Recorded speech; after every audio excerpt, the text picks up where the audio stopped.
Spices and oils. In this module, you will learn about spices and oils. Alicia and her mother are having lunch. Let's join them. Wow, Mama, my favorite dish. It tastes a bit different today. What special have you added in this? Nothing. I have just added a new spice in the dish. Just like Alicia's mother, your mother also adds different spices in the food. We add spices to give flavor to the food. Spices also give color and smell to the food. Some common examples of spices are black pepper, cinnamon, cardamom, turmeric, and red chili. All these spices which make our food yummy are dried parts of different plants. For example, black pepper is a dried seed.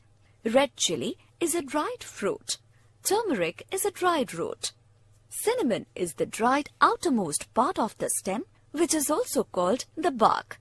Another important ingredient in our food that we get from plants is oil. We use different oils in our food, such as coconut oil, sunflower oil, olive oil, and mustard oil. We get oil from the seeds or fruits of certain plants. For example, we get olive oil from olive fruit, sunflower oil from sunflower seeds, and mustard oil from mustard seeds. Let's recap. Spices give color, smell, and flavor to food. Spices are the dried parts of different plants. We get oil from the seeds or fruits of certain plants.